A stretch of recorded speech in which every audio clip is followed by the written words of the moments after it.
नमस्ते। अब यो पार्टमा चाहिँ हामी पाइथनमा बेसिक न्युमेरिकल कामहरू कसरी गर्ने भनेर हेर्छौँ। बेसिक न्युमेरिकल कामहरू भनेको त्यही अब एडिसन, सब्ट्र्याक्सन, मल्टिप्लिकेसन, डिभिजन हैन, सिम्पल म्याथमेटिकल अपरेसनहरू कसरी गर्ने भनेर हेर्छौँ। सो त्योभन्दा अगाडि जान्नुपर्ने कुरा चाहिँ एउटा सिम्पल कुरा के हो भने पाइथनमा न्युमेरिकल डाटाहरू तीनटा खालको हुन्छ, तीन टाइपको हुन्छ है। न्युमेरिकल डाटा टाइप तीनटा सपोर्ट गर्छ पाइथनले। के भन्दा एउटा इन्टिजर, एउटा फ्लोट र अर्को चाहिँ कम्प्लेक्स नम्बर्स है। इन्टिजर भनेको अब सबै 1 देखि इन्फिनिटीसम्म, 0 अनि -1 देखि इन्फिनिटीसम्म, -इन्फिनिटीसम्म सबै होल नम्बर्सहरू पर्छ इन्टिजरमा है। फ्लोट भनेको सबै पोइन्ट नम्बर्सहरू है, सबै नन होल नम्बर्स भनौँ न 1.567 यस्तो सबै पोइन्ट नम्बर्सहरू चाहिँ सबै फ्लोट हो है। कम्प्लेक्स नम्बर भनेको चाहिँ यस्तो हुन्छ, सो 3 + 4i हैन, अथवा जे। पाइथनमा चाहिँ जे लेखिन्छ है, आई लेखिन्न। अब बाहिर बुकहरूमा कहीँ आई लेखिरहेको हुन्छ, कहीँ जे पनि लेखिरहेको हुन्छ, तर पाइथनमा चाहिँ जे नै लेखिन्छ, आई लेखिँदैन है। सो यो जे भनेको एउटा इमेजिनरी नम्बर हो है, अनि यो 4j भनेको नि एउटा इमेजिनरी नम्बर हो, र जहाँनिर यो इमेजिनरी नम्बर इन्भल्भ हुन्छ त्यहाँनिर चाहिँ एउटा कम्प्लेक्स नम्बर फर्म हुन्छ। सो यो 3 + 4j भनेको चाहिँ एउटा कम्प्लेक्स नम्बर हो। पाइथनले कम्प्लेक्स नम्बर्सहरू पनि सपोर्ट गर्छ है। सो अब बेसिक कामहरू भनेको एडिसन गर्दाखेरि केही फरक छैन, नर्मलै हो एडिसन है। यस्तै त्यो बिचको स्पेस नदिए पनि हुन्छ यसरी है। यस्तो यहाँ 5 र प्लस बिचको यस्तो स्पेस दिए नि हुन्छ, नदिए नि हुन्छ, क्ल्यारिटीको लागि हो। सब्ट्र्याक्सन पनि त्यस्तै हो है, केही फरक पर्दैन। यस्तो डबल, यस्तो गर्नु चाहिँ डबलवाला हैन, 2 - -5 हुन्छ नि हैन। यस्तोवाला यहाँ ब्र्याकेट दियो भने अब क्लियर हुन्छ बुझ्नलाई हैन, तर ब्र्याकेट दिनै पर्छ भन्ने छैन, यसै पनि पाइथनले बुझेर गरिदिन्छ है। र अब फ्लोटको कामहरू गर्दा चाहिँ त्यही नर्मलै हो, फ्लोटको कामहरू गर्दा पनि त्यो नर्मलै हो। तर एउटा चाहिँ के जान्नुपर्छ भने फ्लोट र इन्टिजर बिचको क्यालकुलेसनमा चाहिँ जहिले फ्लोटमा रिजल्ट आउँछ है। जस्तै यो त अभियसली अब 8.4 आउने नै भयो, तर मैले यहाँनिर जस्तै 2.0 र 4 यो गर्दाखेरि 6.0 आउँछ। किन भन्दाखेरि यहाँनिर यो फ्लोट छ है, यो 2.0 चाहिँ फ्लोट हो, किनभने यहाँ पोइन्ट छ, पोइन्ट हुने बित्तिकै फ्लोट हुन्छ है।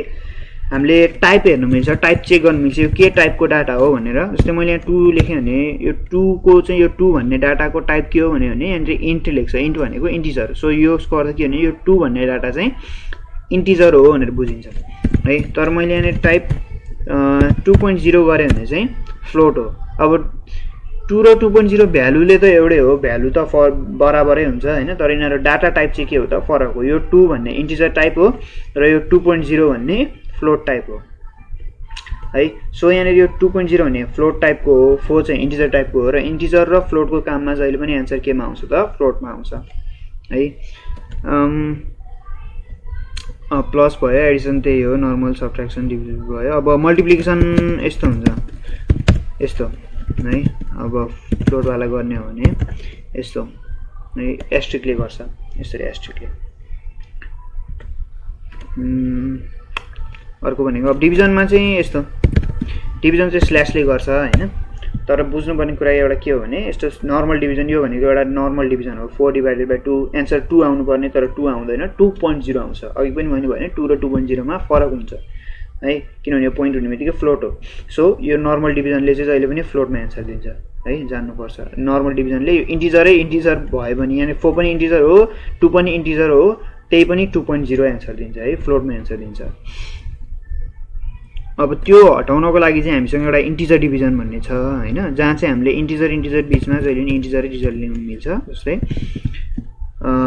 14/3 गर्ने हो भने यस्तो आउँछ रिजल्ट हैन, 4 आउँछ अनि रिमाइन्डर 2 आउँछ नि तल हैन, 3 4 = 12 अनि रिमाइन्डर 2 हुन्छ हैन। र नर्मल डिभिजनको एन्सर अभियसली यही हो।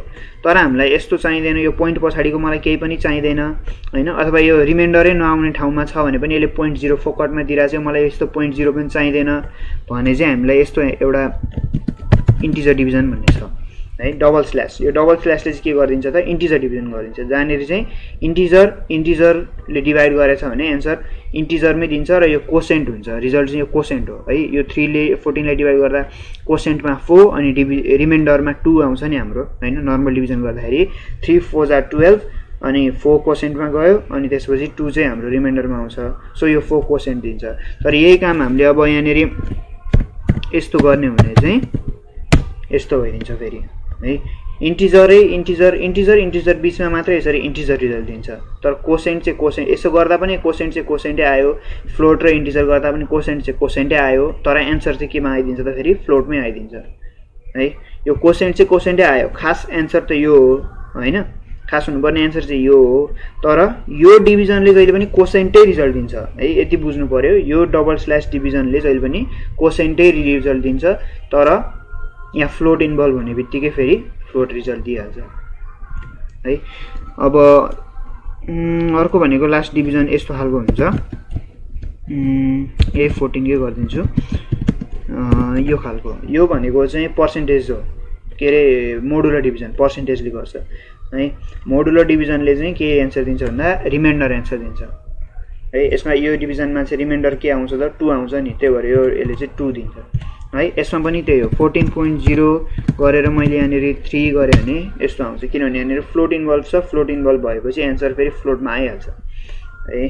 सो डिभिजन तीनटा खालको हुन्छ, एउटा यो मोडुलर डिभिजन जुन पर्सेन्टेजले गर्छ र एन्सर जहिले पनि के हुन्छ त रिमाइन्डर एन्सर आउँछ है, रिमाइन्डर एन्सर आउँछ।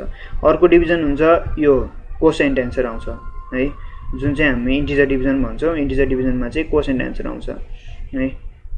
र अर्को चाहिँ यो नर्मल डिभिजन, नर्मल डिभिजनमा चाहिँ जहिले पनि फ्लोटमै एन्सर आउँछ, केही फ्लोट इन्भल्भ भए पनि नभए पनि है।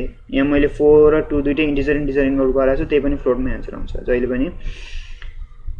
र यो तीनटा बाहेक अब अरू जान्नुपर्ने कुरा भनेको यो पावर दिन मिल्छ यसरी है, यो भनेको 2 को पावरमा 3 हो